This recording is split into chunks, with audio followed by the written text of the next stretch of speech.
Hey, good evening, and welcome to episode 26 of the Hospitality Tech Show. My name is Michael Woodson. I'd like to welcome you, and it's a pleasure to be here. We have an interesting a guest, and together with my lovely host, Susan Graves, we're going to have a great time tonight. Good We to see you, are. Susan. Can't Absolutely. wait. Yeah. So, we've got a great individual who kind of grew up in the fabric of technology. Her name is Michelle Sessions, and when I talk about this individual or and getting the opportunity to talk to her, I've never met a person who literally grew up kind of like you grew up on the farm, and the farm, this is the hospitality, and she literally grew up with it. And so Michelle comes from what we call a multicultural background that was built on hospitality. And it's very rare that you find someone there. But from her mother being, mother was a travel agency, an agent, and her father, he owned a multi-franchises properties, and she founded herself immersed in hospitality at a very young age, kind of growing up from elementary school, high school, and then into college. It was kind of involuntary because it was the family business. But she found her way, and then in her college years, Michelle, she migrated from her home and studied environmental science, kind of a different approach outside the family business. And as she said, the father said, "You must go and learn something before you coming to the family business." And so she did. She went in environmental science at the University of California, all while she continued working in the hotels. So how unfortunate, the family had an incident, emergency, and she had to return home in 2010 to help her mom and siblings run the family business. Now more confident than ever, and to assist where she was needed. She was more than prepared for the challenge of jumping into the family business. And so here we are, an individual who went away, grew up in the individual in the business, and then came back. Her experience includes working in technology, human resources, operations, training and development, and how to maximize results and maximize mistakes in those areas. Her most current role as co-founder of Aquarius Hospitality Solutions consistently this is it proves that crucial skills she developed as early as age 15 years old, working at the front desk, are the same crucial skills that are needed today as she moves critically and strategically to make sound and successful business decisions. I'd like to welcome Michelle Session to our welcome, Michelle. Thank you for having me.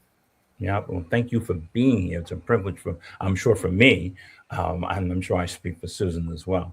Before we continue, I want to give some homage. This show wouldn't be possible if we didn't have our sponsors and the Workforce Montgomery, the Integrity Restaurant Group, and then of course IBM. We just want to make sure I get that out of the way. Those are our sponsors. Anyone, if you're interested in being sponsored, please, I'll let us know. Love to have you part of the family. So Michelle, welcome. So I'm going to branch it over to Sue and let her start. Come into you and tell us more about you. So let's Sue, right ahead. Yeah, Start the well, conversation. we set this up like a conversation, Michelle. So we are just the three of us just talking together and building a place where our audience can engage and interact.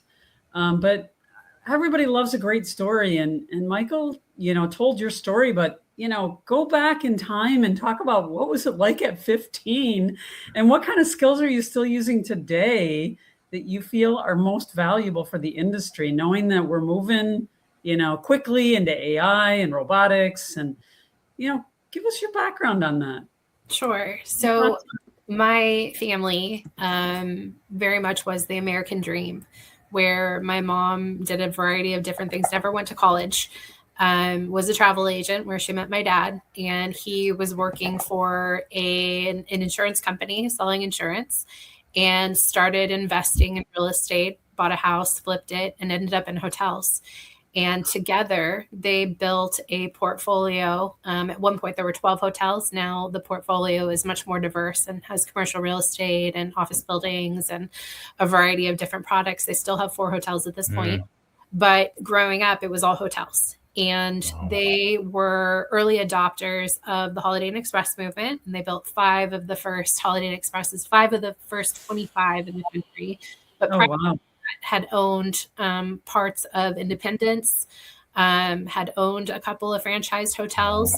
I grew up in the summers. We would go up to Oregon where they had a 5-star luxury resort, and seeing behind the scenes, housekeeping, maintenance, and spending a lot of time in the restaurants behind the scenes. So when I think back of my childhood with hospitality, there were always design boards. My mom was interior designer, project manager, construction, so all kinds of samples, carpet samples and art samples and lighting samples. And my dad was the deals guy who we would drive around and look at real estate.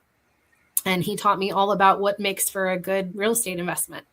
And then in my high school years, I worked the front desk of my family's hotel.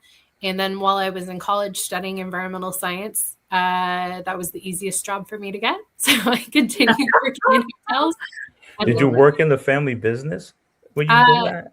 Not in college. Okay. In school, I was working for the family business, working for their hotel. But then when I went to college, they didn't own any hotels in Santa Barbara. So I worked for somebody else. And then my first job out of college with an environmental science degree was in a hotel. I worked for the Loews Annapolis Hotel, which is no longer, but then I also worked for the Loews Coronado Bay Resort, which again, not my family's.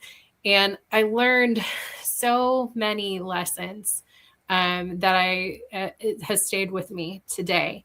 And one of the things that even as I was doing recruiting later on in my career, there's nothing like hospitality workers. They are some of the hardest, most adaptable, because it's a 24-hour, 7 days a week business.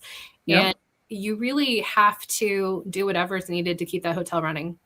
Whether the boiler's flooded and you've got a bus full of athletes coming to stay at the property and the power goes out. I mean, you have to be on your feet. How do you deal with this in the moment? And so whenever I see somebody with that kind of background, that they're going to be problem solvers. Pretty resilient, right? Very resilient. Yep. Well, so Michelle, let me just put this in there since you're talking about that and the hottest workers, etc. So I looked at some interesting statistics. It says, number one, hospitality is one of the world's largest employers, right? Says the global travel and tourism sector supports about 330 million jobs worldwide. That is 1 in 10 jobs are globally. Yep. Yep. So hospitality isn't just a job, it's a global career ecosystem. And so it says a career mobility is enormous operations, tech, finance, brand, cybersecurity, revenue strategy, and then finally international opportunities are real and accessible early in your career. So what's your thought on that? Just want to, as you pivot into, everything you've done along the way, would you agree with that stat? Absolutely. And I kind of got lost in how great hospitality workers are, but my journey growing up, working the desk and then seeing behind the scenes as an owner and an investor, that was what I knew of hospitality. I mean, when you work the desk, it's plenty. And then when you're doing reservations or concierge work, which I did all of that. When I left hospitality and then I came back, I spent 10 years with the family. And then about 3.5 years ago, with a partner, launched Aquarius Hospitality Solutions. And I entered a whole new part of hospitality that I had never really seen before. And when we launched, the first thing that I did was I booked as many conferences as I could go to.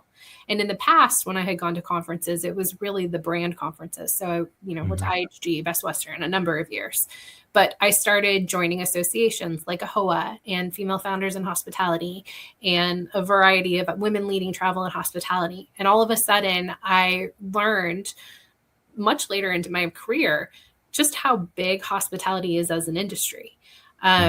My really good friend was a general manager for many years, went on to be a regional, and now he's a senior product manager at a hospitality tech company, something that he never envisioned for himself, but he loves. So this is one of those industries where, growing up, I thought the end of the road was general manager, maybe a regional, maybe you could work your way up to a VP or something like that. But now today, hospitality is so broad. There's so many vendors who are looking for hospitality experience.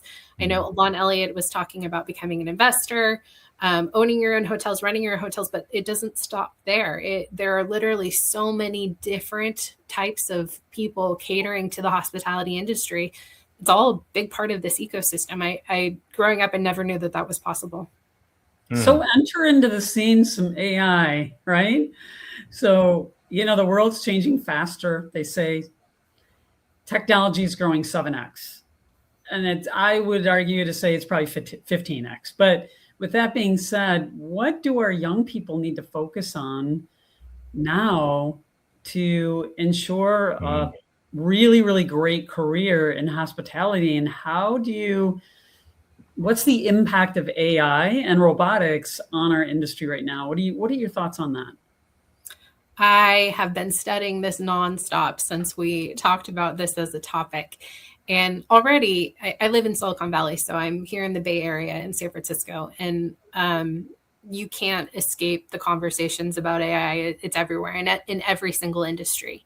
And we often say that hospitality is behind, 5 years or something like this. And that may be true, but we're all still impacted. And we're reading the news and we're seeing what's happening. So in the last 2 weeks here in Silicon Valley, I have a number of friends who work for AI tech companies, and AI started writing itself, started correcting itself, is now building itself. And last week, I had a number of friends who looked at each other, and it was very somber because they wondered what's going to happen to our jobs.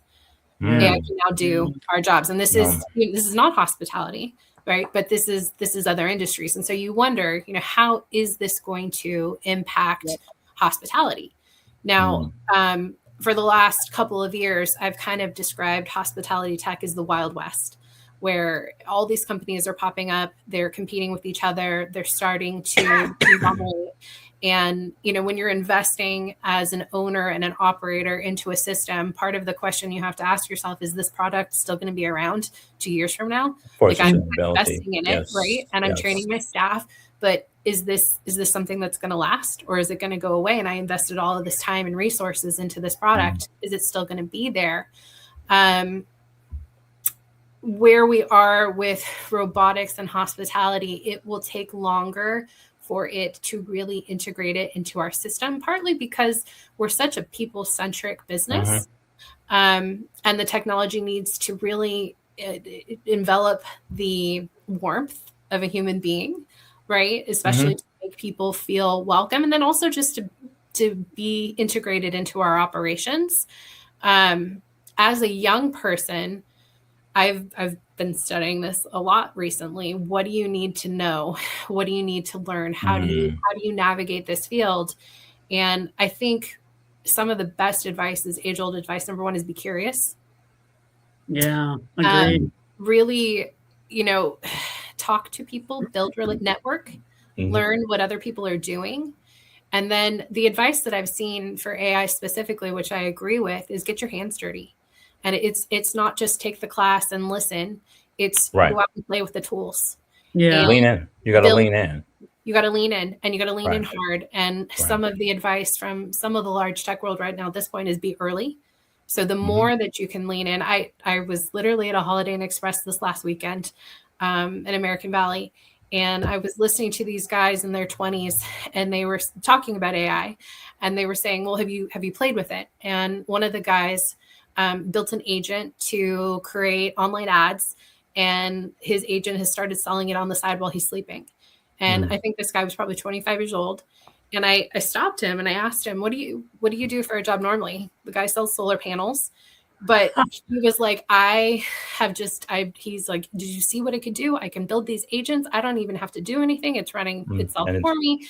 And but he told me, clearly he's kind of on that cusp of really learning the tools, but he's staying up at night thinking about, oh my gosh, I feel so behind. And it's really easy to feel behind with how fast everything's moving. And so one of the podcasts that I was listening to earlier today was, instead of being overwhelmed, this is where you kind of have to be really strategic and think about what is the best use of my time? What is the tool specifically for the task that I want to accomplish?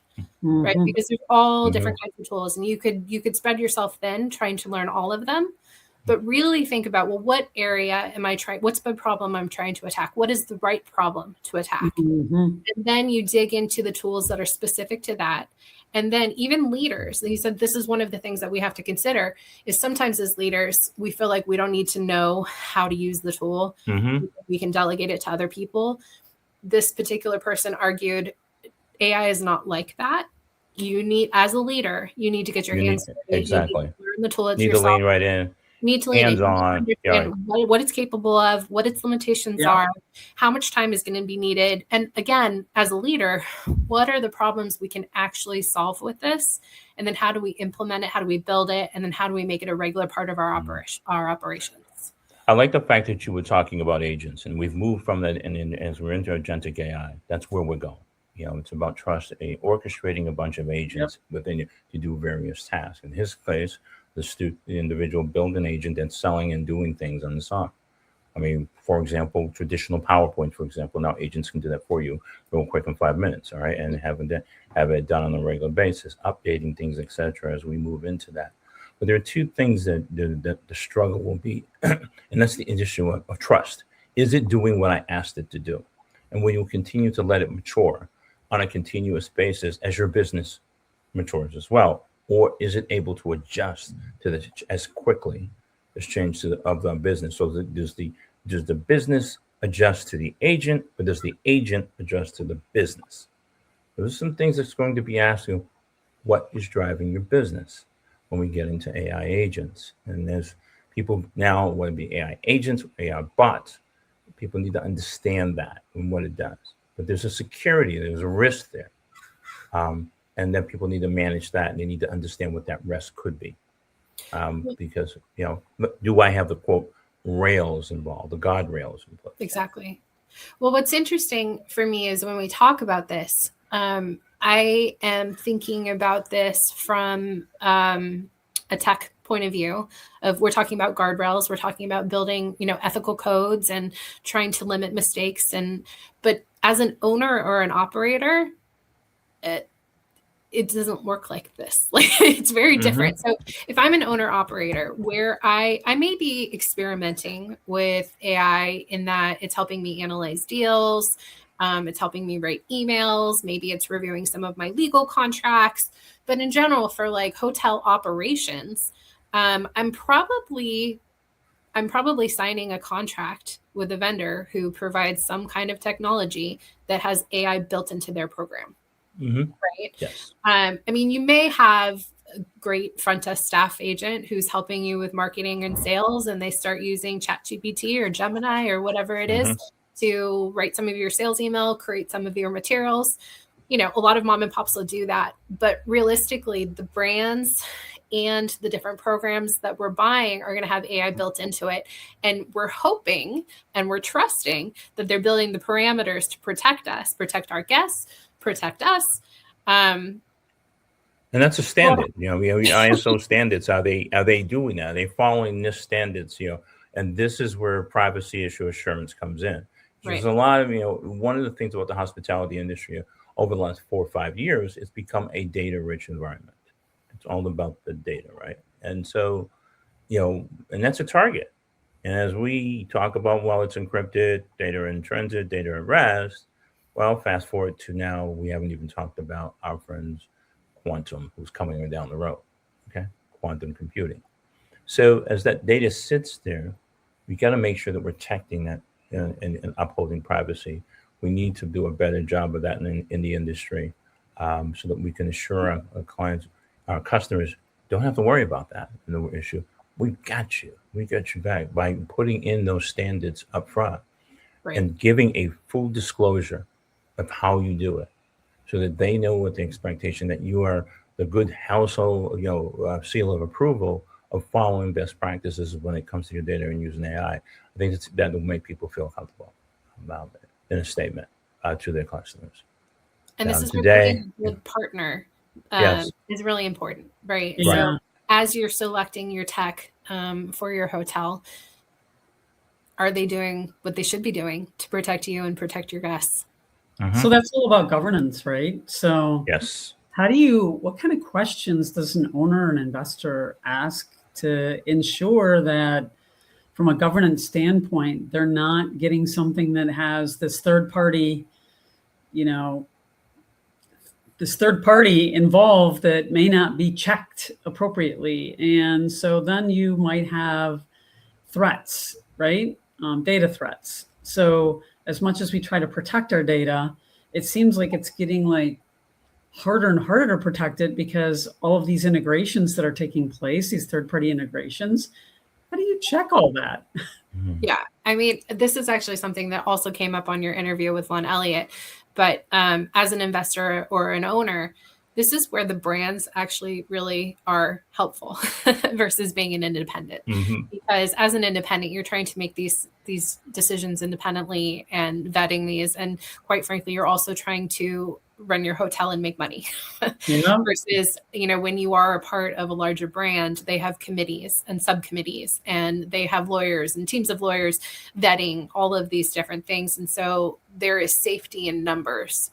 But even as a part of a brand, there have been lots and lots of legal cases on, okay, so if one particular hotel is doing something and they get sued, does the larger brand become a part of that lawsuit, right? And where's the line? And a lot of times we saw this with labor disputes, but technology has also been one of those arenas. Okay, so if there's a major data break, is that a Marriott problem, or is that the hotel that had the break?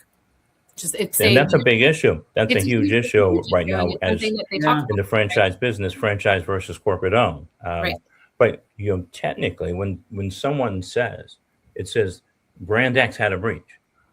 It doesn't say Mrs. Jones operated by Mrs. Jones and Mr. Jones. And so that's an issue that's a slippery. And of course, in the contract, of course, in the agreement, they're going to have to put it in there. Right. But again, there's a liability about, well, how much investments did you make? And as you know, from franchise versus corporate owned, sometimes franchisees don't want to make the investments that they should. Right. And that's where that risk comes in. So, right. A couple of things. We're going to take a break here. As to mine, our students who are listening, always remember that, we just want to keep building the bridge between hospitality and technology together. We are here on a regular basis, and the Hospitality Tech Show is designed to kind of give you some insight with some great guests. Tonight we have Michelle Session, who is just, really giving her experience, and over time, I'm sure that the listener, will be able to say some of the things that she did may prove something that help you, head in the direction that you want to do in a growing industry that has taken hold, hospitality. I'm going to change direction because one of the things is about soft skills, the skills that our students need. All right. Let's talk about that for a minute. Let's get out of that technology, but there are skills, critical thinking, etc. What are those skills that an individual now need of modern times? And in modern times requires modern applicability, and I'm sure you would agree that we are in those times with the rapid adoption of AI into the hospitality industry. You want to talk about that? Sure. So about a month ago, when we first had a conversation about soft skills and technology, in my mind, I had three soft skills that were really important. And in the month since we had that conversation, I changed my mind because tech has changed. That's how fast it moves, right? Wow. I think the first thing that I really had focused on was strategy and cognitive thinking. It's critical thinking. And although we still need critical thinking, that hasn't gone away. However, AI is getting better and better and better at it. And sometimes it's better than us. And I am of the belief that it will only continue to get better and better and better. So it's learning from itself and from us. It's learning from itself. It's learning from us. And I've taken a couple more courses over the last month and realizing, yes, we need to write the right prompts and we need to ask the right questions. But realistically, where it's headed is it's now prompting us. Right? That's scary. That is the scary thing right now. Instead of me asking all the questions, it's asking you the questions. Right. And so I wanted to say that critical thinking was really important. And at this stage, I think it is. But I also know that with the way that AI is improving, it is going to be better than us at that. So what do we do? Right, as humans, how do we handle this?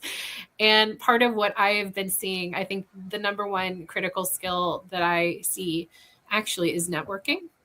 Believe it or not, because social skills. It's social So that's skills. networking for relationships, you're saying. For relationships and learning from those relationships and having conversations and being exposed to what's going on in the world. You can sign up for a bunch of newsletters and be very overwhelmed. It's great if you can read all of them, but that's very unlikely. Yeah. What I've been learning is from the people in my network. And sometimes it comes in the most unexpected ways. I'll be at a New Year's Eve party and I'm sitting with someone who works in gaming, someone who works in legal, someone who works for the state of California. And we'll have a conversation comparing how everybody's using AI. And I'm hearing ideas that I would never think of on my own. And then I have some girlfriends who are chief marketing officers for tech agencies, and they're sharing how they're using AI. And I've been learning how the state of California is using AI. And it has encouraged me to start playing with it and using it in ways that I never would have considered. And so in terms of my skill set and learning how to navigate this new world, I'm learning from the people around me. I'm taking classes, I'm listening to podcasts, I'm signed up for the newsletters, I am practicing on my own, but they are feeding me ideas that I would never consider. And then the other thing too that I will argue is that as jobs become even more competitive as they are today, who still matters. Yeah, it does. And go ahead. Let's table that for 1 minute. So who matter. You talked about networking, socialization. But now we have students that are coming out that are part of the Gen Z who grew up during the pandemic. And they kind of went into the box. They socialized through that way. When you get them in a room, it's a tough cookie. It's awkward. It's awkward. Very awkward. Any thoughts on that for that?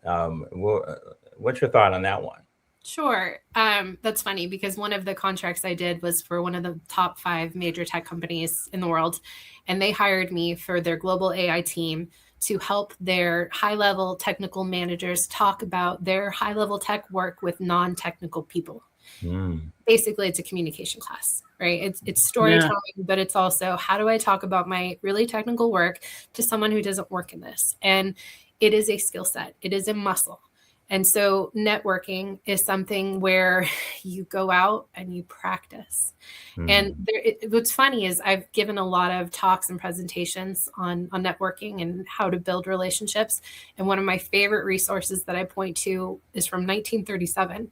It's Dale Carnegie's How to Win Friends and Influence People. Oh, yes. Great. Remember that typical MBA class 101. Right? Right? It's I every time I think I have to read that book every year. And I am always humbled because there's something that I forgot. But it's how to be interesting, how to talk to people, how to build relationships. It's a muscle like any other. And you just have to go out and try it. Same way that you're learning the hard skills, right? The same way that you're learning AI. You do that same thing with soft skills as well. I also, one of the things I add in addition to, I also encourage students to read the book, Who Moved My Cheese? About change. It's a good thing. Yeah, I've read that one. You can change too, right? Yeah. And so, because some people are just this is the way it is and stuck in their way, okay, not used to the change. AI is forcing that. You've talked about, you've leaned in, you're taking a lot of courses, you're finding out every day. You're in Silicon Valley, can't get away from the conversation. A coffee shop, you're hearing this guy, you're in a lobby of a hotel, 20-year-old talking about what he's doing, some cool thing, gaming, all right. For me, I had an interesting conversation today with a guy. He's in logistics and distribution. Robots are coming into where he does in his warehouse. And so fascinating how they were early adopters of this robotic technologies. And yes, there's an impact on jobs. We've seen that the breakup of UPS and Amazon, right? What was before, and so that in itself says something about the change of leading in. But where do you see now in terms of taking those skills that are out of today? So, for example, students now, we've been out of the pandemic, 2 years, 3 years now? They grew up during that pandemic. Now they're going to hit the job market this May. They're coming out of school. Guess what? Things have shifted so fast And by the time they get to the market, oops, ooh, I didn't plan for this. What's your thought about those jobs that were there yesterday and they're no longer? What's your thought on that? Is for some reason this story popped into my head, but I've got 3 kids and my oldest is 10. And we were talking the other night, and him and his other 10-year-old friends have 2 different business ideas that they're already starting to work on. Awesome. Wow. One of them is his best girlfriend is starting a trinket shop, I think on Etsy or something like this. And she started to recruit other people to create trinkets to sell on the shop, and she gives them a percentage of what is sold. Wow, at 10 years old. Wow, that's Right? wow. And then another one of his best friends really wants to be a YouTuber. And so he is constantly recording videos. He is practicing, and he has hired my son to do video editing on some of Wow. this. And another one is helping with they're 10. So he's the So- David Mueller of tomorrow. They're I can growing see him up on with ABC. Waiting. Growing This up is- with this stuff. This is the point, is that this is the world that Yeah. they are growing up in. And Yeah. Wow. my son has been asking for age, Mom, I want to make more money. How can I make more money?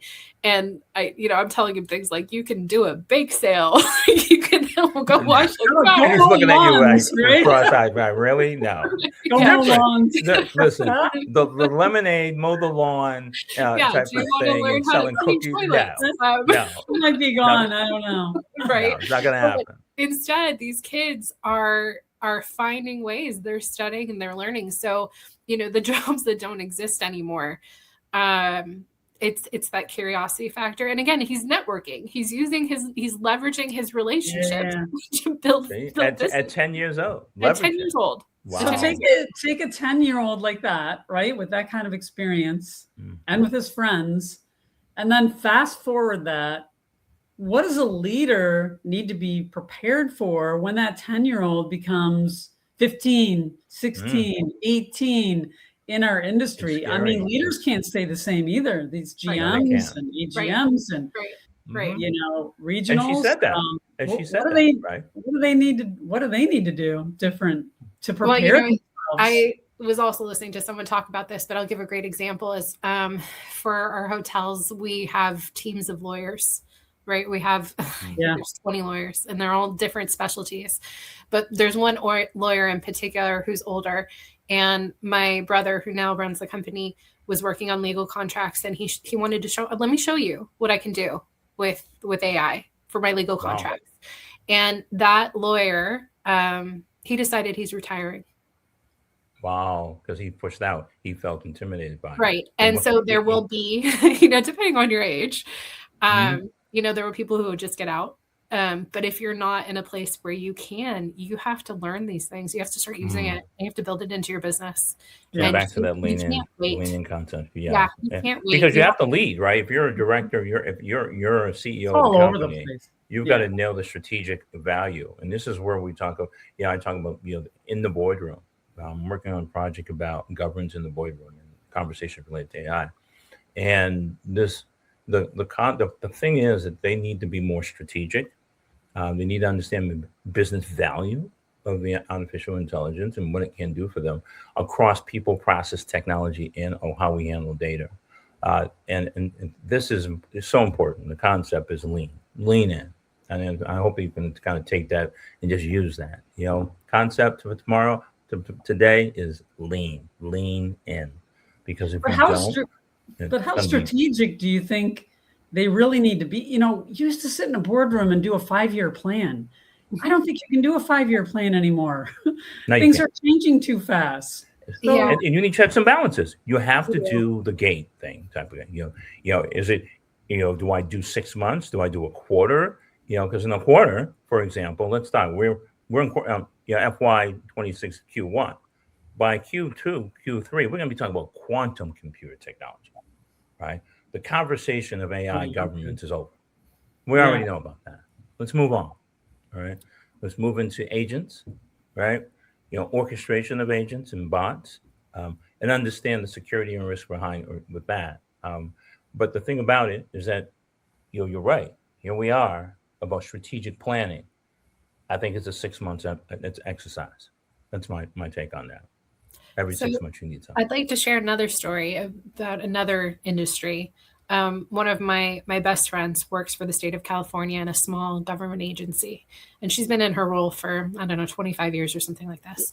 And I remember we've had conversations where they would do, their budgeting or the reporting, the annual reporting, and they were using DOS, and she had to do printouts and tape them together. This was like just 2 years ago that they would my God. tape it together. It was insane, right? And this same friend was married to a man who loves AI and very exploratory. The way that she has started integrating AI into running, so this is, again, state of California, where they have printouts where they're printing and taping it together. She's also using AI in a variety of different ways that inspire me. And part of what she was telling me is that her agency isn't the only one, that this has actually come from the top. You can hate California all you want. You can hate Gavin Newsom all you want. But he has dedicated resources to really encouraging staff to learn AI and start integrating it in government or operations. And so there are things that they are doing in their daily business practices, whether it's just writing reviews or putting together their strategic plans, putting together their projections. They're using AI in ways that other companies are not. And that's the state of California. I mean, but you think about it though, they were, yes, as you came from the UK into privacy laws and what they learned from that and innovation adopting that. But I actually like him as a governor. I think that he is leading it. I'm sorry, but I'm in the state of Massachusetts, and so the state of Massachusetts also, the governor, she signed an order, and they just brought in the AI into the executive branch of encouraging to use it to augment and kind of change the way they do business to help and enhance their better. But in the state of California, to be that way, because Silicon Valley's there, you really want to be at the head of the curve. And when you look to the others, whether it be Utah, state of California, you're looking what happens in Texas, Colorado, and so at the state level, I'm just waiting to see what the federal level is going to do. Encouraging states, funding states to enhance, to bring up that divide, and so that people can really take off with AI. Right now, you have that real grassroots approach going on. Everybody's diving in, and that's a good thing. But I really think that California, and the way that they're embedding it across the state and everything that they do, and they've always been ahead of the curve anyway, so it's fantastic to see that happening.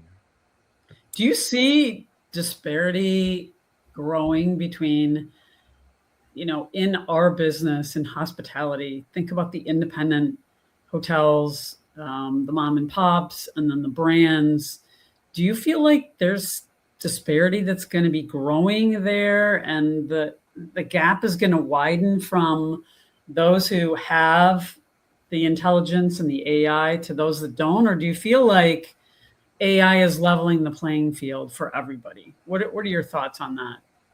It's an interesting question. I was listening to another podcast, and they had someone from McKinsey as a guest talking about AI and hospitality, and it's great.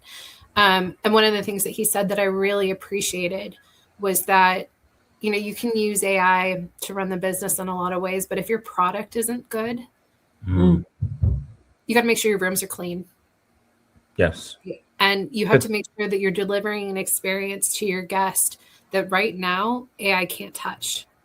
So if you can have the best marketing, but eventually, if your foundation is bad, you're going to have problems, right? So this is one of those things where if you run a good hotel and you have a good property, you build a reputation online with good reviews, people come back over and over again, you're in a good market, you deliver a good product, that will continue to be important. Right. So that's one thing to consider. But, the tools, we are going to be competing against other people who start using these tools more and more. Will they make better business decisions? Sometimes, yeah. When they're looking at real estate deals and they're analyzing the market, they're analyzing the numbers. Are they going to be able to move faster? They will. And sometimes that speed of decision making can really make a difference. So yes, there is definitely the potential for there to be an even bigger disparity, but good operators are good operators, and they're flexible. They'll learn, they'll pick it up. If you're successful in the hospitality business, there's a reason why, right? Like you learn this business and you adapt and you do what you have to do to really survive. And I believe in hoteliers. So if you're a good operator, you'll figure it out. I feel like in some ways, don't you feel like there's, that AI is serving, to democratize like learning and, education, and, where it used to be, hey, if you work for this brand, you're going to go through this training. You're not going to get that at this brand. You're not going to get that at independent. But in many ways, don't you feel like everybody can use Claude? Everybody can use Gemini. So in many ways, I don't know. In some ways, I feel like the playing field is actually being leveled for those that are using it, right? I saw a great quote about this, actually. So I love that you said that, because it was saying when the internet first started, we used to know people don't have access to information, right? Yeah. We all have access to information. And it turns out that wasn't the differentiator. The individual person still mattered. You can have all of that at your fingertips. And it's the same thing with AI. You can have it all at your fingertips. But if you're not willing to have the curiosity to dig in, to learn, to adapt, to grow, it's like the robots that sit in the corner that nobody's using. Yeah, exactly. Well, we got about 15 minutes. We got about 15 minutes left in our hour. And again, everybody, we listen to Michelle Sessions, a person that's been in the fabric of hospitality. And it's a privilege to have it here. I want to shift gears again. Let's talk about technology investments in hospitality. It's exploding, as you have mentioned. If I look at my little notes here, it says here the global hospitality technology market projected to exceed 50 plus billion within the next few years. What's your thoughts on that? Expenses in general are going up. and here's a caveat of this. It says this: hotels are becoming tech companies with beds. What do you think about that one? Oh, wow. I mean, the amount of programs that you need to run a hotel now, 20 years ago, to be a general manager at a hotel took a certain number of skill sets. Now what you need to know is even more. So, and this is only going to continue. Overwhelming. It is very overwhelming. And this is part of why we have some of the labor issue is can we keep up with paying, if you need to know this many things, like why hospitality? Why would you take a hotel GM job where, your breakfast person called out and you got to go work the breakfast room at 4 a.m. Right. But then you also need to learn how to use AI and then all the different tools. How do we keep talent in this way?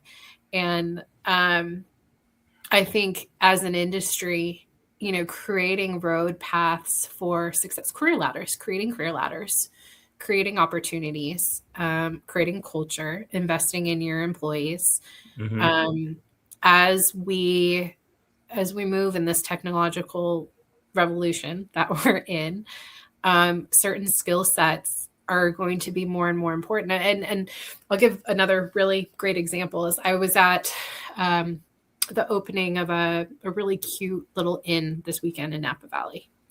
And this is their second property. They're starting their own brand. It was really fun to be a part of it. But one of the things that I heard was their first property doesn't have the charm of the second property. And the difference maker is the person who's running the inn. They have someone in Napa. Personality. It's personality. Yeah. She loves hospitality. She loves creating an experience. Same brand, same owners. It's the right person on property. The other property, they've struggled to find that person. And so when guests check in, the consistency is off, the welcome is off, they're not delivering all the things that they should. And it's because when you have someone who cares, who's invested in the guest experience, it makes a big deal. So this is a higher end. They're charging $300 to $500 per night. And if you don't have that warm welcome. Yeah. Well, you're going back to the social skills, right? Right. Right. We have all this tech is great. but it Which doesn't. takes to Gotta those be able to relate to guests. So, and this is where it goes into the next part where I want to just leave with this. Guest expectations have permanently shifted. Right? And so those things are important. But it says here over 80% of the travelers read online reviews before booking, and personal experiences significantly influence their loyalty. What are your thoughts on that one as we're talking about that shift? I saw this other article where a guest was talking about a particular person that they interacted with at the hotel that really made their stay. And what was interesting was that person that they interacted with was actually an AI agent. Wow. And they couldn't And they didn't know that. They didn't know didn't that. know that, See, right? there They you didn't go. interact with them in person. It was all either by Wow. phone or, through email or whatever it is that they did, but they didn't know the difference. And Wow. so that And that's a blows good my thing, mind. right? That's a It's good thing. That's what we've been hoping for, right? Right. That's where you want to be. Can't tell. It is. But what happens when it's, I don't know, it's 1 a.m. and you're in your hotel room and the fire alarm goes off and everybody has to evacuate their rooms, and you can is your AI agent going to handle that? Is your robot going to handle that? Like, what do you do? Right? Well, that's a new type of business continuity plan that's going to have to be developed for that one, Right. because Right. that's an operational, adjustment in the workflow, and you have to train your people to do so. I mean, there is so many new nuance that are coming into that hotelers are going to have to train their people to deal with. And this is where we're at in those modern times for that to happen. It's just new stuff, but you still can't forget the old way to do things. Right. Very important. One last thing as we wind down to the end here, and it's been great to have you on. I really appreciate your insights. I'm sure our audience will appreciate that as well. Where do you see in 5 years? Where do you see us look like? The industry itself over the last probably 3 years has Maybe rapidly we had should to ask catch for up, 6 months, Michael. which is true. But I'm going to give it 5 years, and I'm going to give her a chance to say, here we are in 2026, and 27, 28. Fast forward, we're being like 20, 29, right? Right. Here we are, 20, and going into 30. It's scary, 2030. But the thing about, to be fair, next 3 years, how about that? I'll cut it down. How about that? 5 years is fine. It's more robots, so many more robots. So many more robots, and they won't just be cleaning, they'll be delivering. I think you'll have more interactive robots, more concierge robots. I think more things will be automated. However, I will say that I also think that this is mostly going to happen in urban centers. I think that there's going to be plenty of properties that are in the middle of nowhere. That's that good old experience when you check in with your key card, if they have keys still, that will still continue to exist. But in the urban areas, especially where the cost of living, cost of labor are incredibly high, more robots, more automation. Yeah. I think it will all run so much more smoother. I think those personalized experiences are going to be a huge part of that. I think data protection and security is going to continue to be an issue. I think this is all regulation is going to follow. But lots more robots, lots more automation. Hopefully everything runs smoother. But I think throughout the conversation, although that's going to take place, the one thing that has been woven through the fabric of this conversation is the importance of social skills. Right. And that robots aren't going to be able to take that away from humans. So for the younger generation coming in, do all the robotics you want, do all the help you need for repetitive tasks. But at the end of the day, you need to be there to be able to communicate effectively with a guest who's in need. And a robot can't always do that. So let's not forget about the social skills that are woven into the fabric of hospitality and always will be. It's part of our history, right? And so, yeah, I just can't emphasize that enough. You emphasized it, Michelle, throughout the conversation that we've been having, which has been great. And I think we do need to integrate robotics to take care of repetitive tasks that are in the way of being able to have a meaningful conversation with customers who are standing in front of you and create better experiences. at the end of the day, in order to do that, you got to be able to socialize. You got to be able to interact effectively with customers. Yep. And I will say, this is just something that I'm very passionate about. I love my career has been built on learning EQ, learning to communicate, and helping others. It's a muscle, like I said, and it's a real skill. You can practice it. You can get better at it. You can learn from other people. The more that you do it, the better that you get. And it's something that you will take with you, whatever industry you end up in. But learning how to communicate, learning how to storytell, learning how to read a room, learning how to interact with other people, that's something that they can't take away from you. So that will be totally agree. Forever. Yeah. Well, one of the things is that in today's students, interesting thought here, for students, you're not just managing rooms, you're managing trust, digital reputation, and brand equity in the real time. You think that sums that up? I also want to say, though, with hospitality, one of the beauties of hospitality is you help create an experience. Yeah. You help create memories. Yeah. When people travel, we talk about this in hospital. This is the heart of hospitality, right? Is when people travel, sometimes they're traveling for work. Sometimes they're traveling to visit a sick family. Sometimes it's a vacation. But it is a moment in time that you get to impact. And how you show up in that moment can be very memorable, good or bad. And so it's very powerful. Hospitality is incredibly powerful. And again, that's one of those skill sets. If you can master that charisma, that warm welcome, it helps you every step of the way. I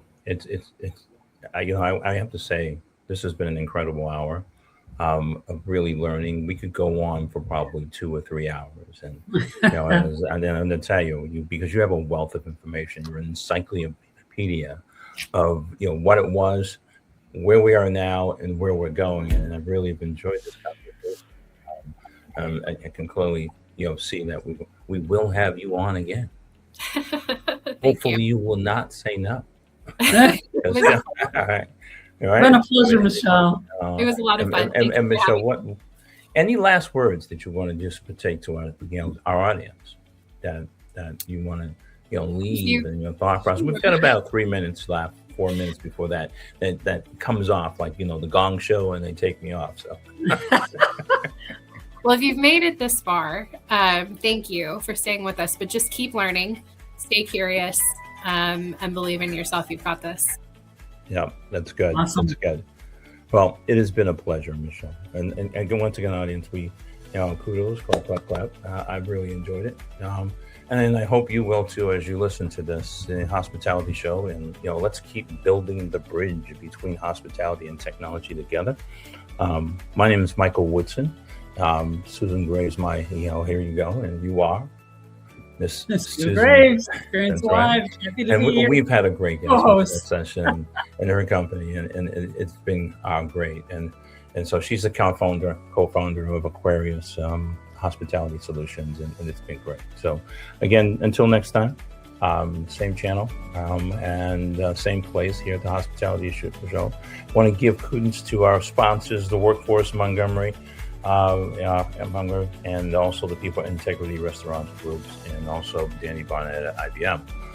My name is Michael Woodson. Until next time, see you then. Good night, good day.